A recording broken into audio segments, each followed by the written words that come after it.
This is from Rav Ashlag, the founder of the center. So we're going to read it out loud and we'll dissect it together. Part 1. A treasure is a vessel in which the possession is placed.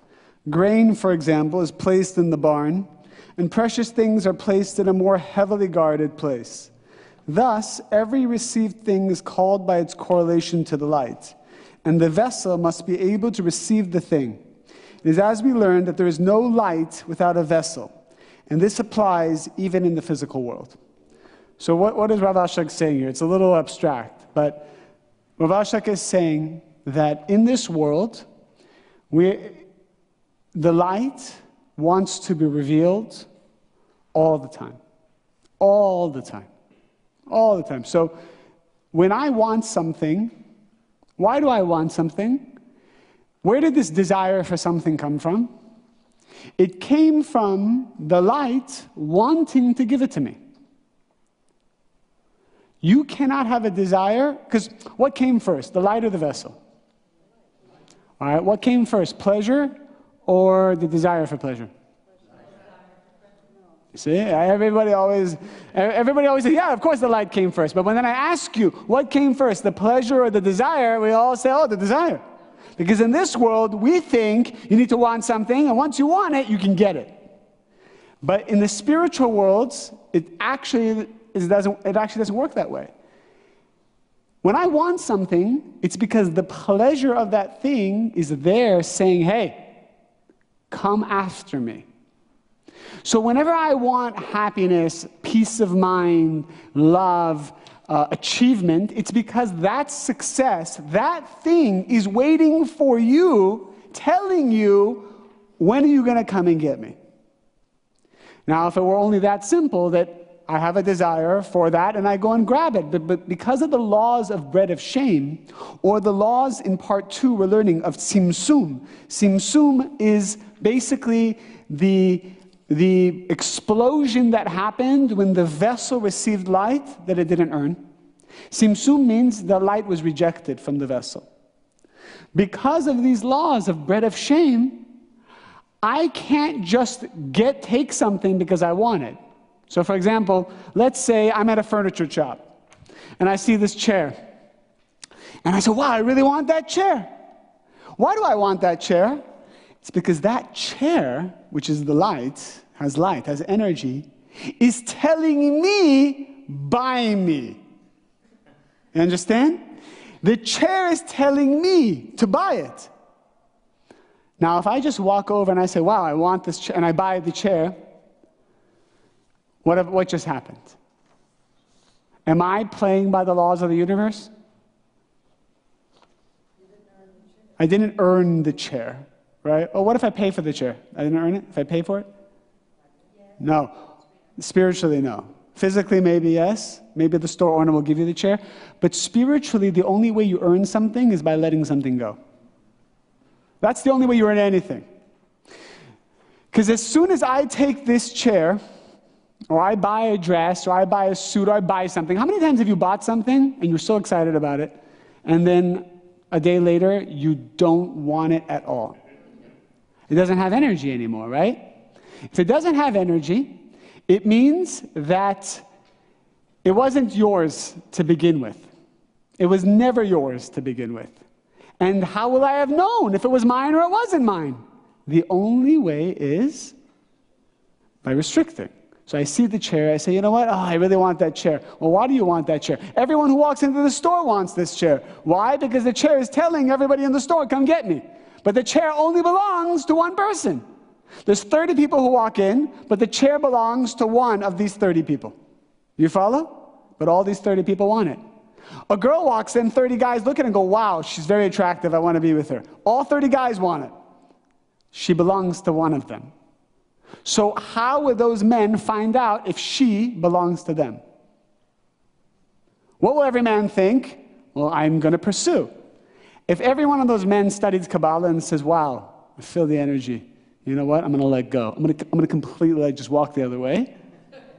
Eventually, 29 out of those 30 men will actually find who's meant for them because they let go. And then the one who is meant to be with her, the Creator will rearrange that they meet. You understand? So how can we avoid unnecessary processes of chaos, of getting things that eventually just cause us problems, buying things that we eventually lose, buying things that get stolen from us, so on and so forth, is always to let go first. And by the way, seeing something you want and having to let go can be you wake up in the morning and you want to stay in bed for 2 more hours.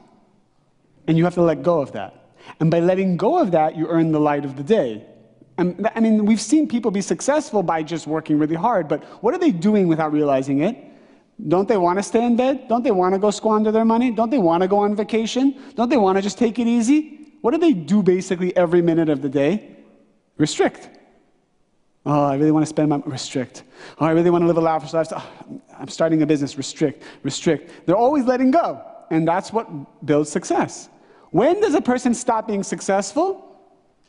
When they start letting it, when they start taking it, when they start grabbing at it, when they see something they want, they buy it. When they want to go somewhere, they go there. That's when they start to have problems.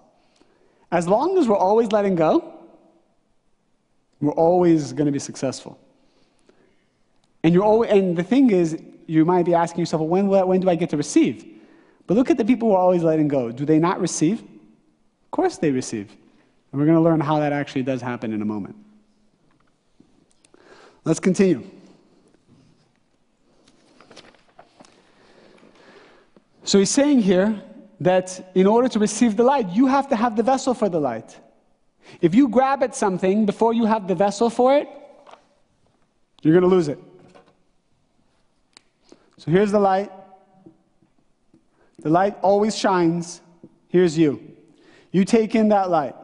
If you take it without earning it, without restriction, if you take it when you're needy, if you take it when you're reactive, if you take it when you're out of control, if you take it when you're afraid.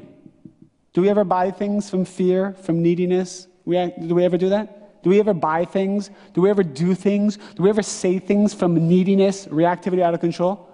Of course. So let's say I say something because I'm really upset and I want you to understand me. And then it looks like you are understanding me after I said something reactively. What's going to happen? They understand you now for 2 minutes, but later they will not understand you. And they will feel farther away from you. Because you got your point across, but reactively. So what happens is, if you're reactive, that light then goes to Satan. If you're not reactive, that light goes to your soul, and it stays forever. Okay? You have a question? Yeah. So how would you, if you want to, like, as you said, like speak to someone and you want to send your point across, and if you're reactive, then it goes to the Satan. Yeah. How else would you? How do you get your point across? You do the opposite of your reactive nature at that moment. By the way, the most powerful people are the people who don't talk. Right. Do you agree? Right. Very, very powerful. People who talk a lot, it's like they have no energy, but there's a lot of energy coming out of their mouth. It's the people who go against their nature. It's that moment of restriction that communicates energy. It reveals energy. I mean, when the earth pushes the sunlight back, it reveals the sun. As soon as something pushes something back, it reveals it. We've learned this in Kabbalah many times before, right? Let's say I develop this iPhone. I develop a new technology, and I believe it's going to really help you. I believe it's going to change your life. That's the first point. If you want to bring something to the market, you better do it because you want to share. And if you start with a bad intention from the beginning, you're not with the light. So let's say I genuinely believe this is going to help people. So I build it. I spend hours on it. I hustle. I talk to people. I network. I market like crazy. I put it everywhere. Then there's that moment where I'm now done with the product. I'm ready to sell and to receive the cash. I go to you. Let's say I'm a salesman, and I say, all right, I got this new product. It's a phone. I tell you all about it. That's the hustle part. You got to sell it nice. What do you think? And then the person takes the phone. Now, Here's the moment of the test. Because what happens? What does the person feel at that moment? And you say, this is a $5,000 phone. And the person's looking at it, and now what are you thinking? Now you get afraid. How do I close this sale? How do I close the sale? How do I get this? All you think about the money, the check, what you can do with it, the spending, the growth of your company, your investors, people who count on you, your family, your kids, all of this. Because that moment that he's about to give you $5,000 is the first time ever in this whole hustling process, you're no longer going to be the light. Because the whole time you were just the giver, right? Creating, hustling, pushing, going against your comfort zone. You're the giver. And now you're about to be what? The receiver. And the moment you become the receiver, you're no longer the light. This is very deep. As soon as you receive, because does the light receive? So as soon as you receive, are you the light? No. So how do you fix this problem? We just read it. How do we fix it? What is the only vessel that's going to hold the light? It says fear of God. We've heard this before, very religious, fear of God. But the Kabbalists now explain, what does fear of God mean? Part 2, second to last paragraph. Fear refers to one's fear of the great pleasure that exists there, that one will not be able to receive that pleasure in order to share. So now let's go back to the phone example. My Satan is basically telling me, wow, you're about to get the big check, you're about to sign the big deal, you're about to get all this popularity. You start to think of all the ways you can receive. But now you've learned Kabbalah. You've learned, wait a minute, if I receive, I'm done. I'm dead. I'm not with the light anymore. Because receiving equals death.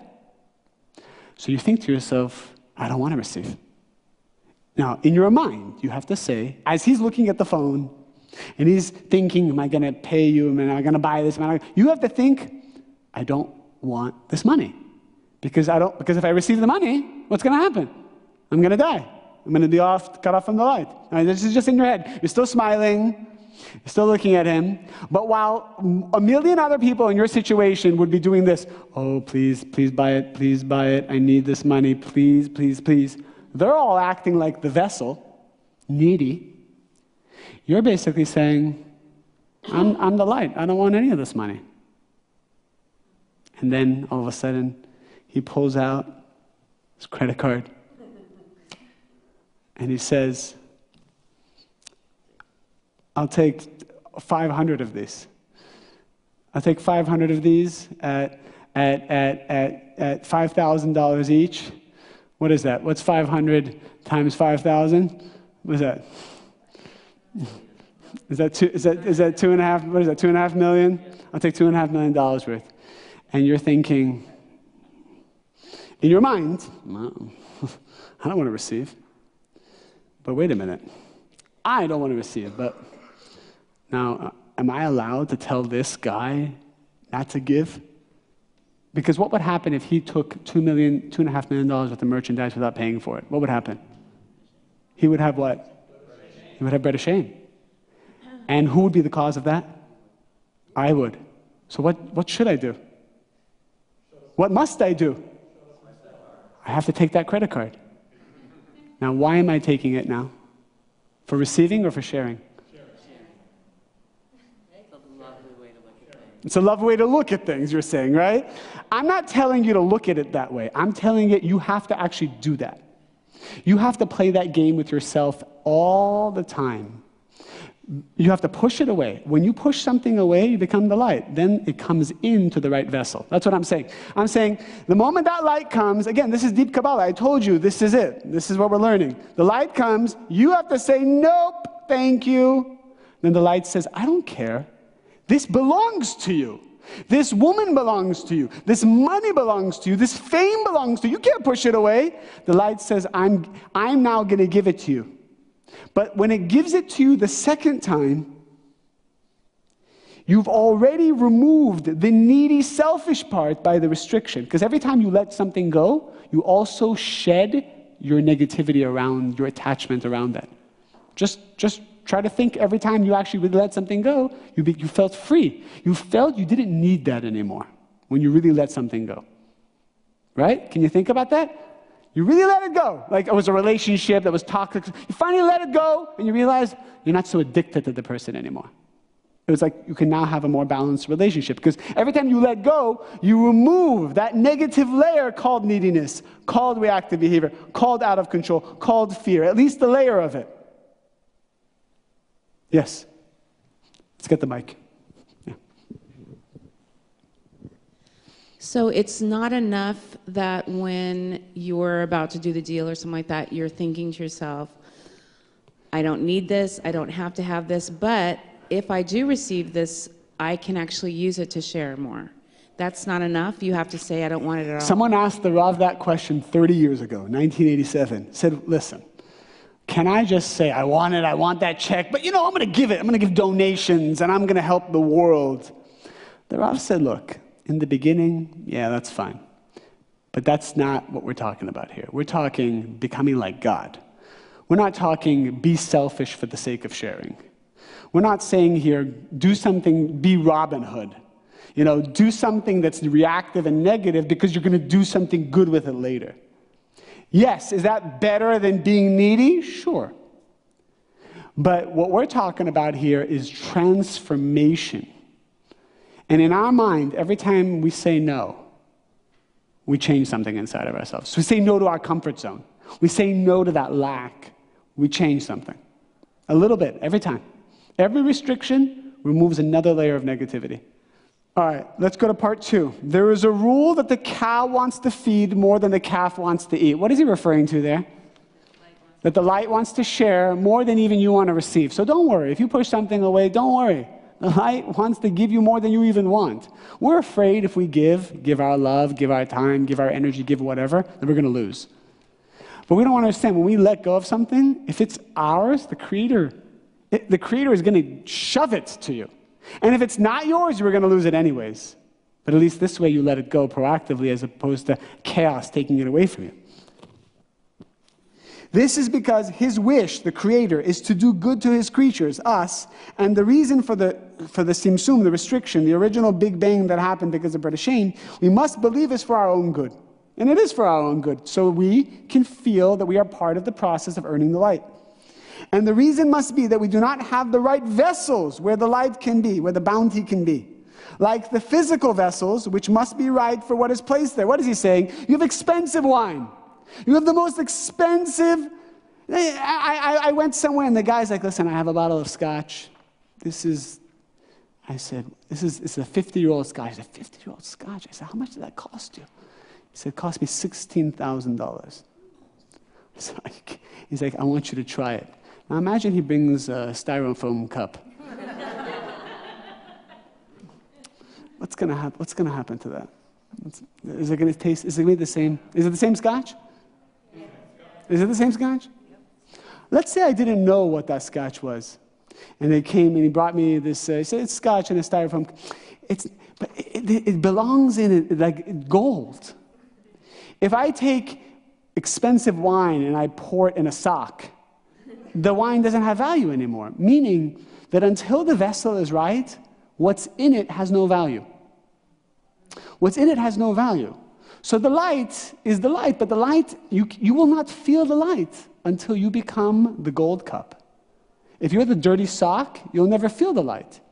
But what a lot of people do is they are the dirty sock and they go grab energy and put it in their dirty sock and they don't feel energy. They feel it for a moment and they don't feel it anymore and they're wondering why. That's the whole addiction process. Addiction basically is I take energy, I feel good, but because I have a dirty sock of a vessel, I lose that energy to Satan and then I need more energy. The spiritual way is through restriction and spiritual work, the dirty sock becomes a gold cup. So whatever you receive, you enjoy forever. So what is the way to take a dirty sock and make it a gold cup? And he's saying here, fear of God, which means, take out the religious connotation, fear of receiving reactively. Basically, fear of being reactive. If I live my day with only one fear, the fear of being reactive, The fear of not being with the light, the fear of making a mistake of losing the light, this is a very powerful fear. This is the way that we actually leave the trappings of the physical world. If we feel so bound by the physical world and everyone's tearing at us and everybody wants a piece of us and, oh my God, it means that I don't have the consciousness of this fear. Rav Ashlag says, and I think we're about to read it, is a person must feel like they're in the presence of the king all day long. What does it mean, the king? Back then, they had kings. I mean, for us today, imagine the most important person in the world, and you're in front of them. You're not going to sit there like, whatever, and kind of like maybe on your phone and chewing gum and scratching yourself and eating like a chicken drumstick.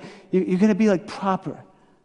When you're in front of someone important and powerful, you feel alert. You feel vigilant. You're of service. Imagine the most important person in the world says, Miriam, can you bring me a cup of tea? Absolutely. So much so that if Miriam brought this person the cup of tea, does Miriam feel like she's giving or receiving? Receiving. You understand? So the reason why some of us in the spiritual work, we lose energy, we feel uninspired in the spiritual work, we feel like we don't feel the light anymore, we don't want it anymore, it's because we don't have this feeling of serving the king, serving the light, serving the creator. Because we all need to feel like we're getting energy. That's why a big part of Kabbalah is to appreciate the light, to appreciate the force of the light, how big the light is, how amazing the light is. The light is much bigger than your favorite celebrity. The light is much bigger than your biggest client or your biggest investor or the biggest bank account. But it's hard because in this physical world, it doesn't look that way. It looks like the light and God is very like nothing. And people are so powerful and people control everything. And oh my God, look at this and look at that.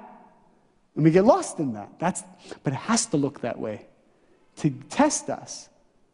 We have to be in the physical world, but we have to also learn to always build appreciation for the light.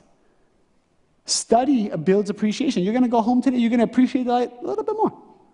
Until tomorrow. Until Satan comes and says, the light, look at the Oscars. Look at the Oscars, it's like the red carpet, like the glamour. And if it's your first time and you've never been, imagine somebody invites you to the Oscars, or somebody invites you to be with the Creator, invites you to class to be with the Creator. Okay, class, I can hear the recording. But nobody wants to hear the recording of the Oscars. You want to go, you're going to look your best. Do we look our best for the Creator? Not so much. So that's the idea. It's backwards. Satan has got it backwards. We just have to put we have to put the priorities back into place. If I open a Kabbalah 1 class, I need to promote it and put the flyers out there and tell everybody, hey, here it is, right? But in my mind, I need to say, I hope one person doesn't walk through those doors. I hope nobody walks. Because I have to, if you feel any bit of neediness, the moment you feel it, you got to let go. The moment you feel it. That doesn't mean you can charge because sometimes we charge less because we're needy. Also. Now, if you're charging less because you really want to make it more available, it's one thing. It's all about where your consciousness is. All right, let's continue. Part 3. Rav Ashlag says, this is the vessel that we need. What vessel is he talking about? Desire to share, but what did he say? What did he say before? What is the fear? The fear of what? Receiving from myself. The fear of being away from the light. Generally, I need to be afraid. If you're not worried about it, you're going to make a mistake. The only fear you're allowed to have is the fear of not being with the light. We have stupid fears. We have superficial fears. We have fears that will never even happen. We have fears based on our tikkun. Those fears are reactive. So what do I replace it with? The only positive fear, which is the fear of not being with the light. Motivates you, keeps you vigilant, keeps you sharp, keeps you going. Otherwise, we will be considered fools. Because what is the definition of a fool? Who is a fool? He who loses what he is given. So who is the fool in a spiritual context? the person who's reactive will always lose what he's given. If you're the kind of person that's always losing what you get, you're a fool, according to Kabbalah, the Kabbalists. And meaning you're obtaining whatever you're getting reactively. That's why you're losing it all the time. Person who has consistent blessings, consistency, is a person who's connected. Because the light is a consistent light. It's like the light that's just shining consistently. It means that the Satan will take the abundance from us if we cannot aim in order to bestow. If I can't get to a place to receive something truly for the sake of sharing with the person giving me, truly because it makes the person giving happy, truly I'm receiving this $2.5 million check because it's good for you, not because I need it. It's good for you.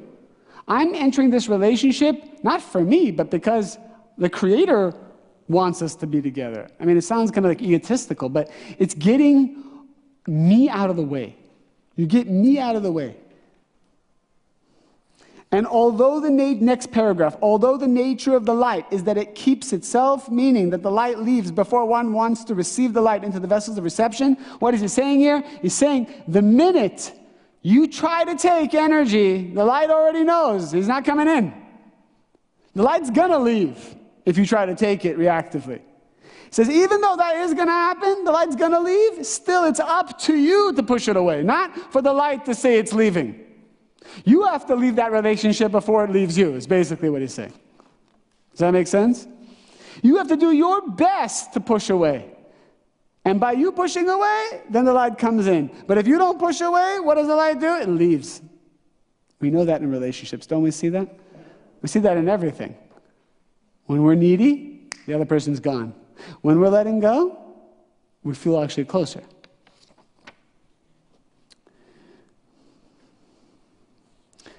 Third paragraph. Acquiring fear is through the power of the Torah and its precepts, which is code for the spiritual work, using the spiritual tools. There are 613 precepts that the Torah prescribes, and only Kabbalah really helps us understand what those 613 are practically.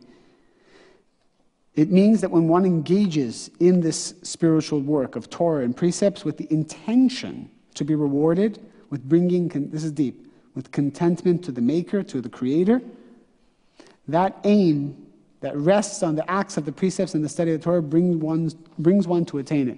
What is he saying here? Bottom line is what he's saying is, you're on the spiritual path. We're studying this very powerful, deep wisdom. This wisdom will help you attain this fear. And we know that, because every time we leave a class, we actually leave with inspiration and the fear of Satan. We actually recognize Satan every time we leave a class. Because when we come to study, we get energy. We don't get knowledge. When you leave here, you're not going to remember much of what you heard, but you're going to have an energy with you that's going to make you spiritual for a good amount of time.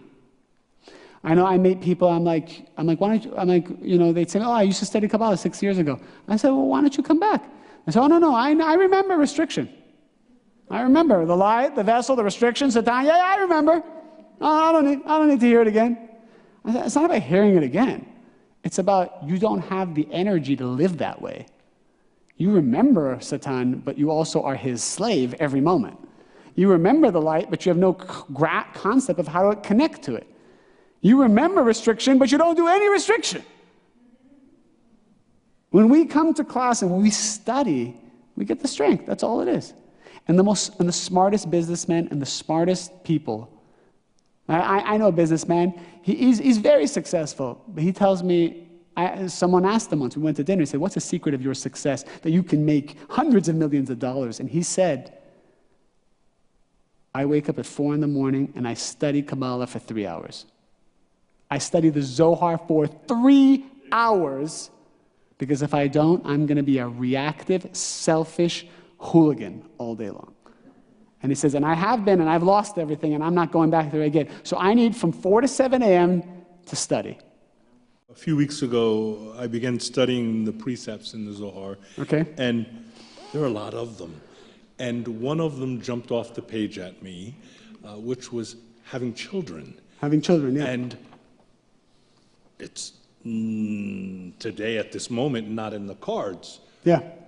when there are certain things that I follow that were there, but when something like this comes up, what do I do? Okay, you can never really take the Zohar literally. You have to connect to the energy of the Zohar. Having children doesn't just mean having children. Having children also, the Zohar shares, I think in the portion, I think volume 15 talks about it. Having children also means every time you bring someone from darkness to light, you give birth to them. So for example, let's say you're my student and I help you on a daily, weekly, monthly basis. Get out of your selfish nature. What's happening is your soul is reborn. So who did that? I actually become your parent now, your actual new parent. I become your father. And it says, the Kabbalah say that a person has a physical parent and they have spiritual parents. So a person is obligated to create children, meaning not just to bring a child physically to the world, which is also important, and if it can be done, it should be done, because you would then help raise a spiritual person. But with anyone in your life, with people close to you, you have to look for the ones that you can touch to bring them, to empower their soul, give birth to their soul. All right, let's just wrap this up. Part 4. We learned this. It turns out that fear is precisely when one recognizes one's lowness, meaning you got to lower yourself. Not lower from a self-esteem, but you got to feel like the light is big, I'm small, and I need the light. Because it says when a person is proud, when a person feels they don't need the light leaves immediately. If you don't feel you need the light leaves. And we can't afford that. We can't afford that. All right? So that's it.